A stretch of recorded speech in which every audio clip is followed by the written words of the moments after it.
Accueillir chacun à égalité. Quel contexte? La loi du 11 février 2005 pour l'égalité des droits et des chances, la participation et la citoyenneté des personnes handicapées précise entre autres que chacun doit être accueilli à égalité d'accès, d'usage et de qualité de service. Cela touche au bâti, aux prestations et services du lieu d'accueil, mais aussi à sa téléphonie et ses outils numériques. Accueillir le public. Un seul public, autant de spectateurs, de visiteurs différents. Vieillissement, accidents de la vie, handicap, problématiques de santé, des réalités à prendre en compte, des besoins à satisfaire. Quels besoins prendre en compte?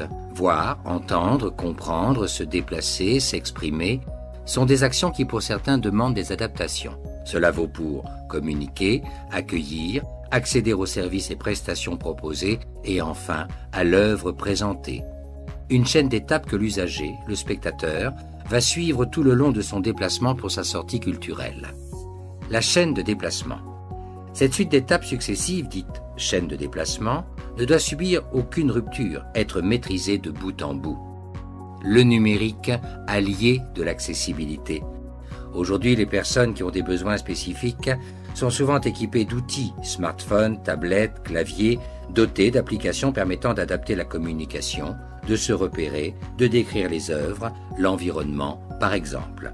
3 étapes qui font la différence. Étape 1, communiquer. Site internet, programme, affiche, chacun de ces outils d'information doit être pensé, accessible. Exemple, le site internet.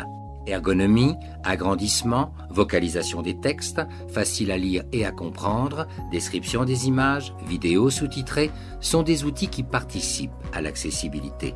À cela, associer des informations pratiques comme les basiques, horaires, durée de l'événement, tarifs, contacts dédiés, les spécifiques, transport adapté, stationnement dédié, cheminement pratique et adapté, les adaptations naturelles, les spectacles avec texte ou sans, visuels ou musicaux, en langue étrangère sous-titrée, les adaptations proposées, boucles magnétiques, audiodescription, traduction en langue des signes française, sous-titrage.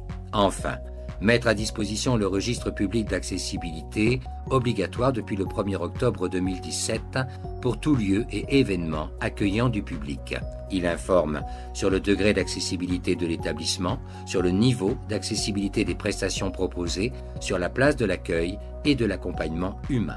Étape 2, accès au lieu et à ses prestations. La loi dit égalité d'accès, d'usage et de qualité. Pour cela, privilégier l'autonomie de la personne tout au long de sa présence dans l'établissement, ce qui ne dispense pas d'une main tendue, bienveillante. Enfin, veiller à ce que l'espace d'attente, de restauration, d'information, de documentation soient eux aussi accessibles. Et la carte de restauration, le film projeté, les documents en libre service, eux aussi accessibles. Étape 3, accès à l'œuvre. Projection, spectacle, exposition, performance doivent aussi être adaptés. Des solutions techniques humaines existent pour audio-décrire, sous-titrer, traduire en langue des signes française. De nombreux prestataires du milieu ordinaire ou protégé, mais aussi des associations, sont à même de réaliser ces adaptations.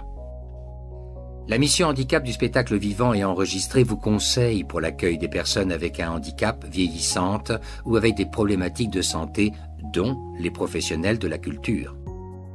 Des experts à votre service, 01 73 17 36 65, mission.h@audience.org, www.missionh-spectacle.fr.